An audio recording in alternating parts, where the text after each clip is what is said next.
Hello and welcome to Quadratic Functions from a Year 12 perspective. Oh yes, Year 12. Those of you who followed this particular course in Year 11 will know that probably not too much has changed, but that's okay, all good.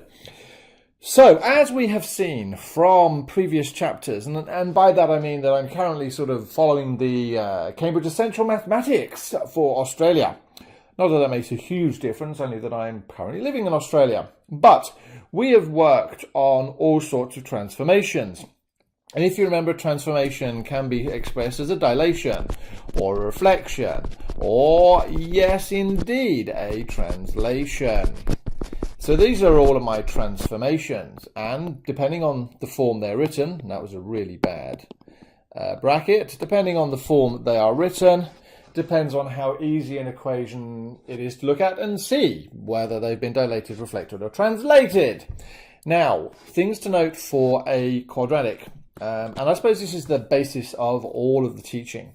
Firstly, all quadratics have an axis of symmetry. What that means is they are symmetrical. And in this situation, this is a really bad dotted line. By the way, if you're doing this in a Year 12 methods exam, don't, because you've just lost half a mark, which has been reduced down to 1. Oh yes, if you didn't already know this, graphs, the methods, examiners and markers are just brutal. So if you get a graph that is not good in a particular way, they knock half a mark off for every bad thing, and then, I guess what? They then round down. So effectively, you're losing 1 mark. So my advice to you is when drawing graphs, make sure they are as accurate as you possibly can. More on that as we go through the course. So they have an axis of symmetry, which means they are symmetrical. And as it turns out, the axis of symmetry will always go through the maximum or minimum. And our maximum or minimum is really important with these type of graphs.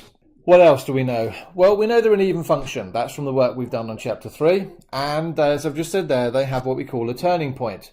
Now, yes, we like the idea of something later on called turning point form, which means we can turn a quadratic into something that basically tells us where the turning point is. But that's not the only way to work it out. If we know the axis of symmetry, if we know that axis of symmetry, we can also find out a turning point just by a little bit of algebra. We've already seen that quadratics can be written in a number of different ways. And as I say here, if we look at this one here, that's a general quadratic. The fact we've written it equal to 0 probably means that we want to solve it, because when we are solving, we are effectively looking for where y is equal to 0. But what have I done to get to all the rest of these quadratics? Nothing more than just move things around. I've employed algebra tricks, nothing more, nothing less. But you would be surprised the number of people who, when faced with these three here, have no clue it's a quadratic equation.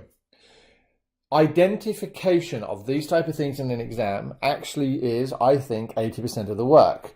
Once you know it's a quadratic, then really you've just got to use the maths that you know to solve the quadratic. And if you don't know the maths, then obviously there's all sorts of issues. But none of these forms are particularly useful to us. I mean, yes, maybe if we have y is equal to x squared plus 5x minus 2, for example, then the most obvious thing I know there is the y-axis intercept is negative 2.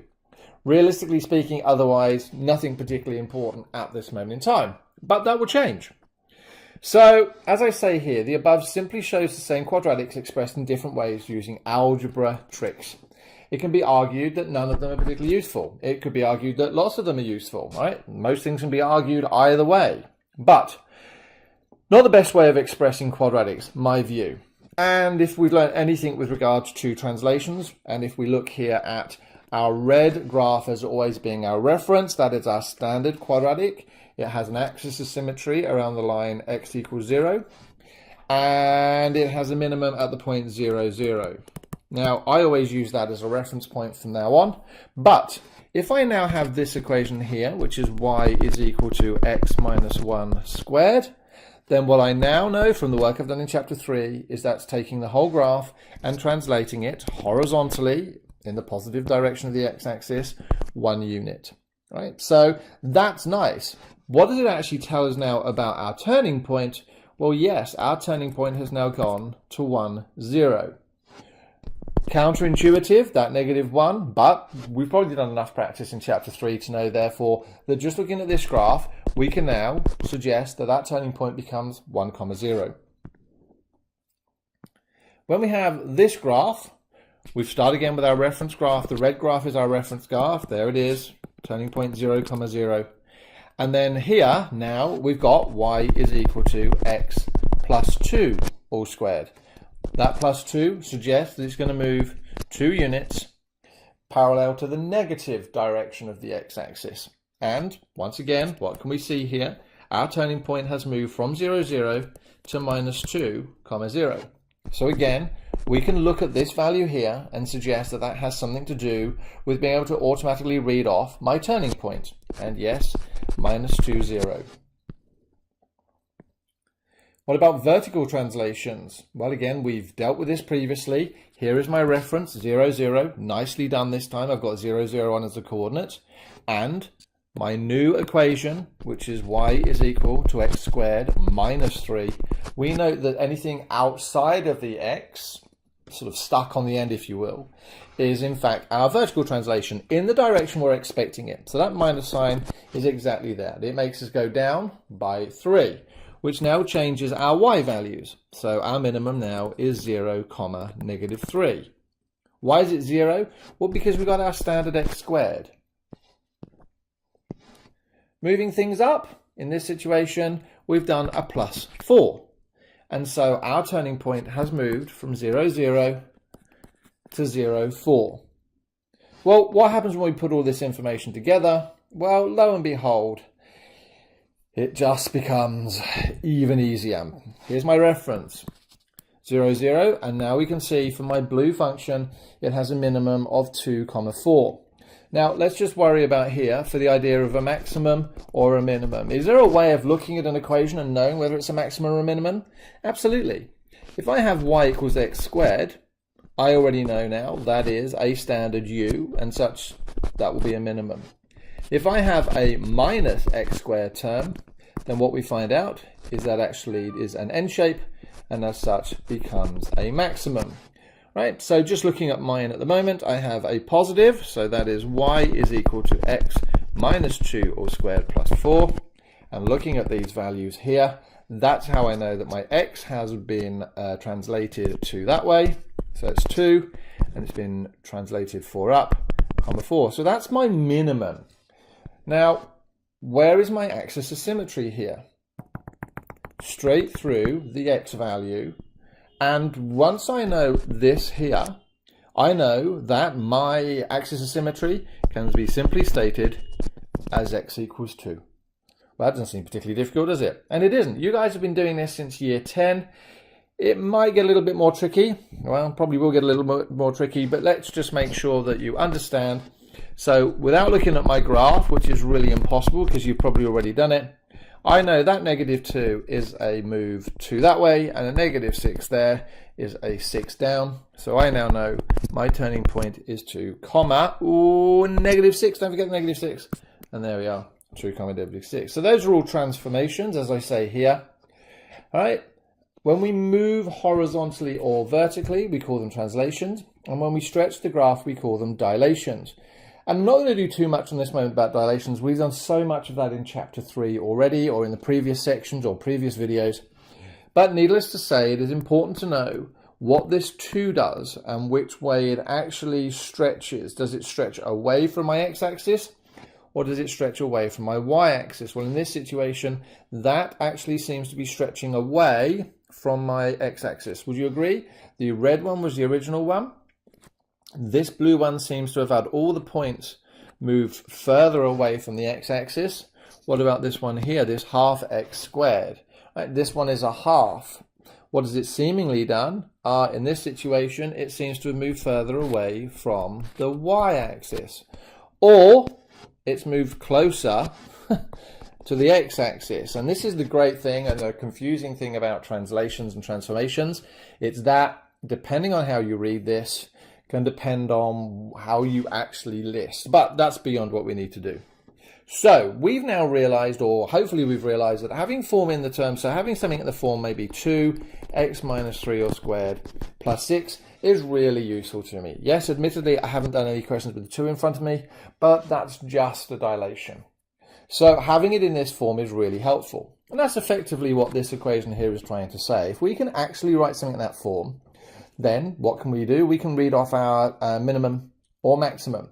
Now, a point on that, if you think about your maximums or minimums, when you dilate away from the x-axis, or in fact away from the y-axis, does that change the maximum and minimum? Well, hopefully speaking, you're all going to say no.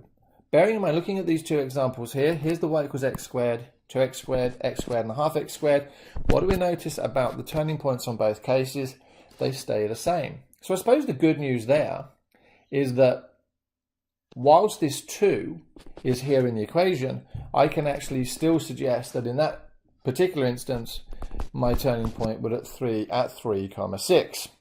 Right, completing the square. I love teaching completing the square. I seemingly do it in a very, very different way than most people. Okay, I'm sure there's lots of reasons behind why people do it other ways, but this is what I was taught. So the first thing I do is I look at these 2 terms here. And I was taught to half that middle term. And you're going to go, why? And I'm going to say, right, well, firstly, this rule only works if there's a 1 in front of the x squared. So we were taught, turn that into x, and half of plus 4 is plus 2 and y the squared. Now, when you multiply this out, or when you square it out, and please, a word to the wise, this is not just x squared plus 4. Please don't just do that. Please, please, please. The number of people who I see do x plus 2 squared is equal to x squared plus 4 absolutely terrifies me. No, that means multiply x plus 2 by x plus 2, which then means you have to do FOIL or whatever you think of in which to do this to be able to get the answer. So multiplying this out, I get x squared plus 4x plus 4. Now the reason being is because when we multiply x by 2 and x by 2 again, we actually end up with this value of 4, which just so happens to be the value we're looking for there. Now the good news is, or the bad news is, the good news is I get this. That's exactly what I want. The bad news is when I do x plus 2 all squared, I get plus 4, but actually my equation is telling me I need to get a minus 3. Well, through basic mathematics, I now know that if I were to take away 7 from here and take away 7 from here, I would, lo and behold, get negative 3, because plus 4 minus 7 is negative 3. So this little inclusion here at the end basically allows me to fudge, but to turn it into turning point form. And without any real mathematical ability, what do I notice? I notice, therefore, my turning point is at minus 2, comma, minus 7. All right, one more example. And what I'm actually going to do to make life a little bit easier is I'm going to make that a 6, if you will. Allow me to. And just to make the maths slightly easier. So remember, look at the first 2 terms. Is there a 1 in front of there? Yes, there is. So I can just write x minus 3 all squared. And again, just to make sure, that's x squared minus 6x minus 10 now. Right, square that out. What do I get? X squared minus 6x, which is good, but I get plus 9. Do I want plus 9? No, seemingly I want to get minus 10. So how do I get from plus 9 to minus 10? Well, fingers crossed, we're now going to do x minus 3 all squared minus 19, which then will actually get me to that minus 10. I love this method. It works brilliantly. And then we get to the situation where that x squared is not actually a 1. Doesn't matter. Factorize. So the trick here is take out the 3. Now I'm going to write square brackets here, and I know square brackets have a very definite use in many areas of mathematics, but I think for the UK and the way I was taught, it actually just makes things look a bit neater. What does that become? It becomes x squared plus 3x minus 4 on 3. Now it's at this point that most people go, wibble, wibble, wibble, I've just seen a fraction, oh my goodness, I can't do fractions, I hate fractions. Don't. Make fractions your friends. One of the things we were told this year in the VCE Meet the Markers, or MAV Meet the Markers, was that across the board, year 12 did really badly with fractions. And to me, that's tragic. Get fractions sorted now, and you could effectively add 10 marks to your VCE or whatever. It blows me away. Ignoring the 3, or writing it but not doing anything with it, I take the first 2 terms, and I halve that middle term. So that's plus 3 on 2. squared. Now again, my advice to you is do not write that as 1.5. Leave things as fractions. It makes things easier. When I multiply this out, when I do x plus 3 on 2 squared, what do I get? Well, I'd get x squared, I'd get plus 3x, and I would get plus 9 on 4.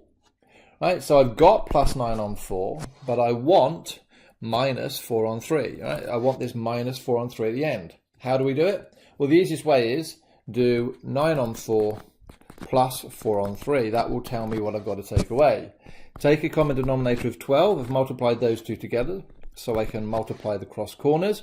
Becomes 16 plus 9, 18, 27, which gives me 43 on 12.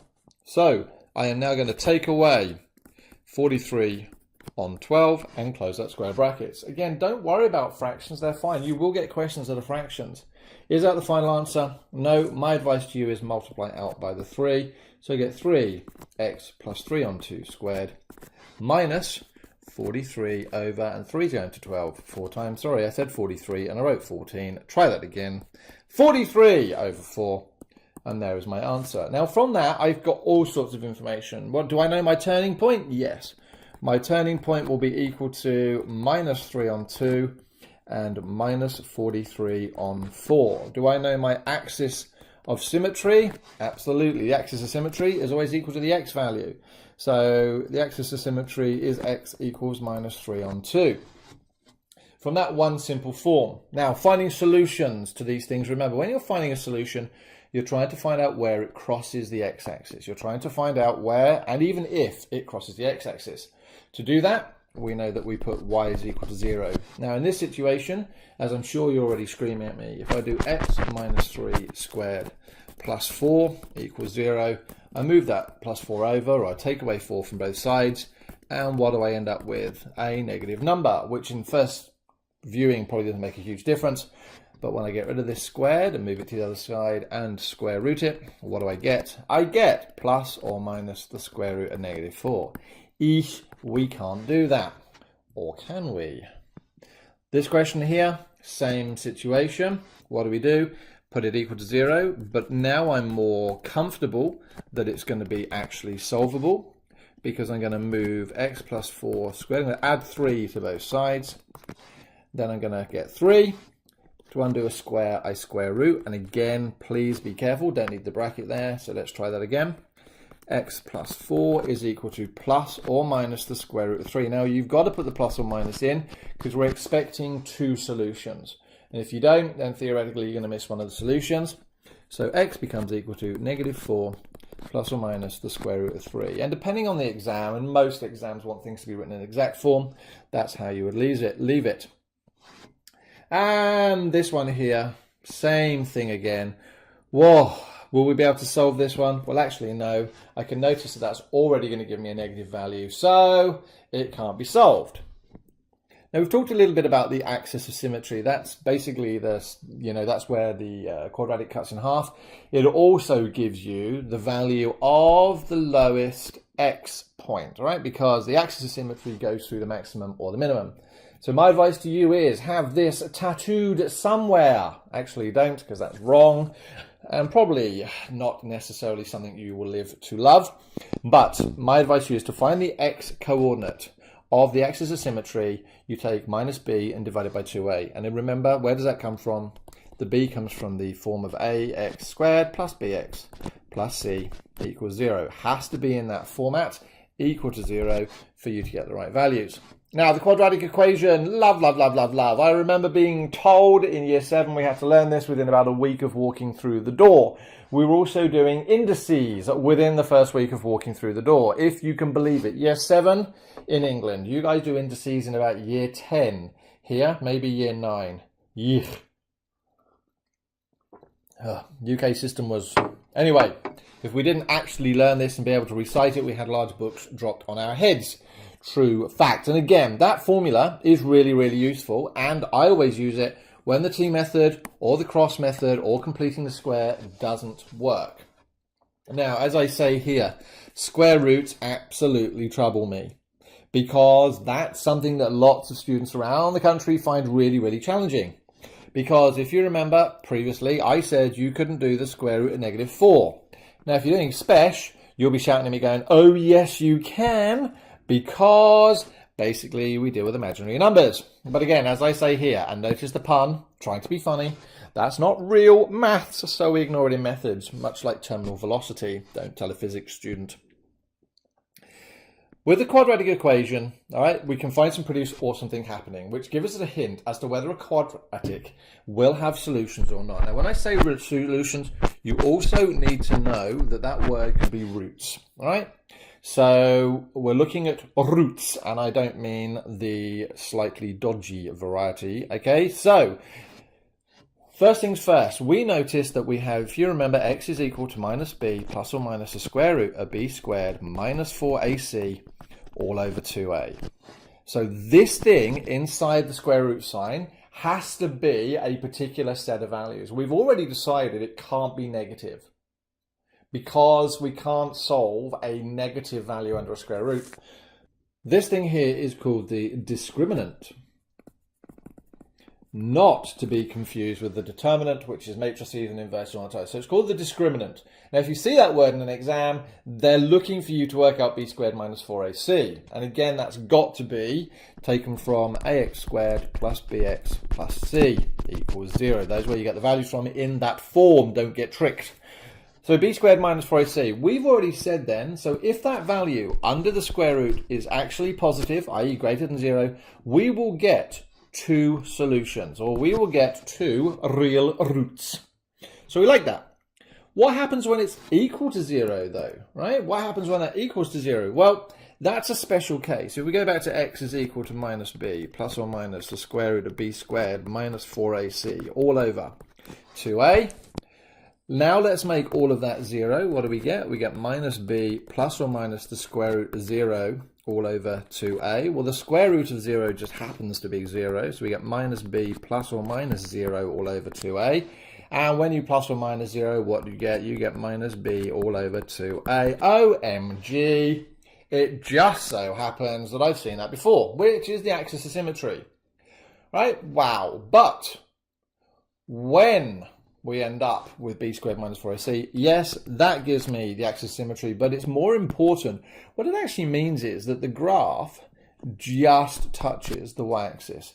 Okay, so the graph just touches the y-axis. Sorry, just touches the x-axis. I phased out for a moment there. That's actually incredibly important, and we'll come back later on in some of the stuff. So when it's equal to 0, and as we say here, the third case is when it's less than 0, which means it's a negative number. Right, so that's just another way of saying negative. And if it's a square root of a negative, it can't be done. And when the special students smugly say, yes, it can, just ignore them completely. Now, that's the end of this. All right, hopefully you've got a good understanding now of quadratics. I look forward to seeing you next time.